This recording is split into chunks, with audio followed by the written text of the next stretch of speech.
And joining me now are the founders of Archer, UC Berkeley junior Anjali Banerjee, Tyler Heintz, also a junior, and Alice Ma, who graduated last year from UC Berkeley. Welcome to you all.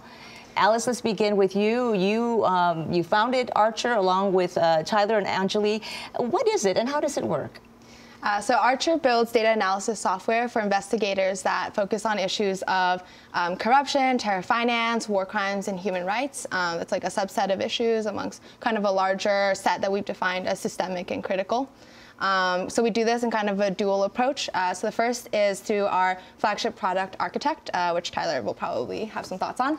And the second is through our partnerships model, where we work with experts that know how to generate insight from data and that are already trying to investigate these issues already. I think we choose our partnerships really, really carefully. So in particular with C4ADS and the Human Rights Center at Berkeley, because they're the organizations actually holding bad actors accountable for the atrocities that they commit. Mm-hmm. But how are you doing that, though? Are you looking at a lot of data and you're then putting it into a format that's easier for organizations to read and analyze? So we do have partnerships like this, but we do have one sort of major flagship product. We call it Architect. Architect is a big data analysis platform, and it organizes different critical public data sets into an intuitive network analysis view so that investigators can sort of explore connections between individuals and organizations across borders. And these are sort of that's just one big example of the type of tools that we build. And so, Tyler and Anjali, I know that you were both in Nice, France when the 2016 terrorist attack happened. Tyler, can you describe that experience for us? I'd rather not talk too much about Nice itself, but in the follow-up, it was really just the first time, at least for me personally, that I was exposed to a problem this real, this impactful, and this serious, and it really just changed the way I looked at the way I spend my time and prioritize what I'm working on. And it convinced me that there are much more important things that I should work for than like building apps or learning about classes and stuff like that. And it convinced me that Archer was something that I should start and take forward. And Anjali, what was that experience like for you? I think for me it was slightly different because the student who passed away in Dhaka was one of my best friends. So I was kind of already introduced to what it would be like to experience something like this. But I think for me as well, it just made it really clear that like I can no longer ignore issues of like systemic security risks or human rights violations. And it became urgent that like I also participate in combating that, yeah. And as you try to build these tools to help, make the links between various terrorist organizations and who are the sanctions violators and how they're related to each other, Alice, what challenges did you encounter?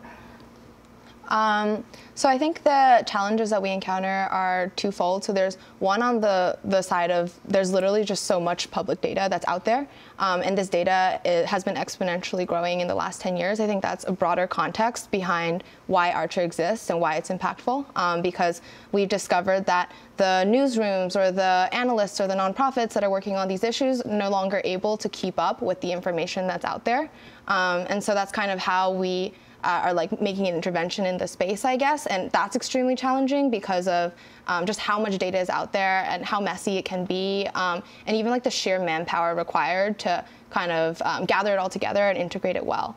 I would say that's one major challenge on like a more thematic side for us.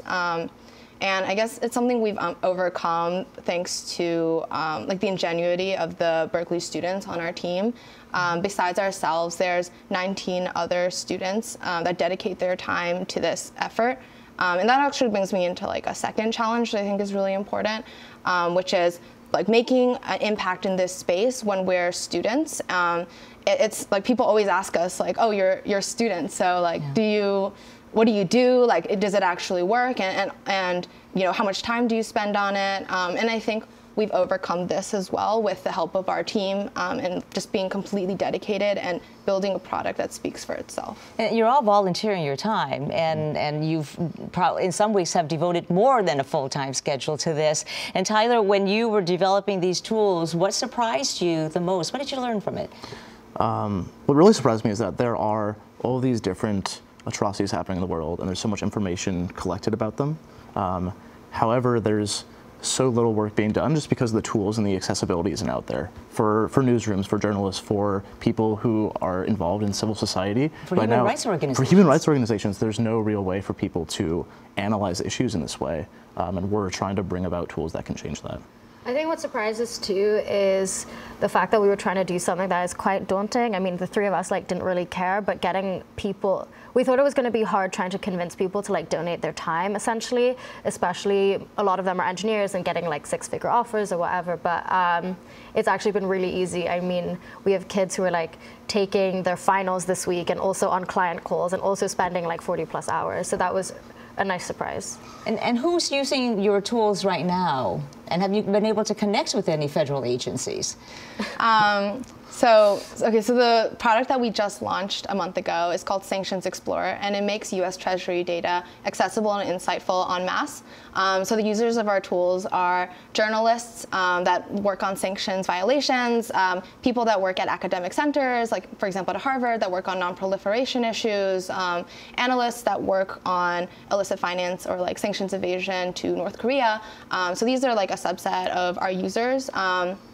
I think we have reached out to the government, the U.S. Treasury, regarding this particular tool many times. We haven't, been actively engaged there, honestly. We visited them last spring before we started Archer because we demoed several projects that we had built to the Department of the Treasury, and they were very excited about it, but I guess we just kind of fell out of touch.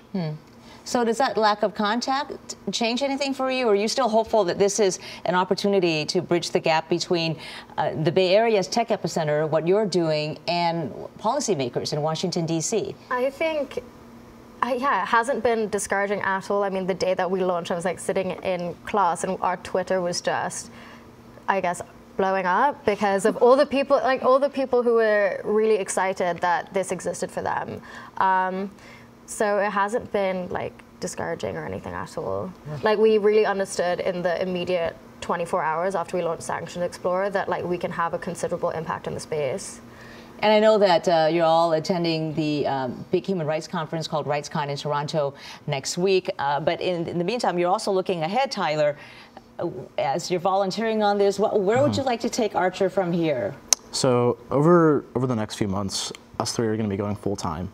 And that's a big jump for us, going from students working on this with a lot of hours, but we're going with a full commitment, going to this conference, and our big focus right now is to get our products in the hands of as many impactful users as possible, and to really learn about their problems and how we can solve them, and focusing on optimizing for that impact.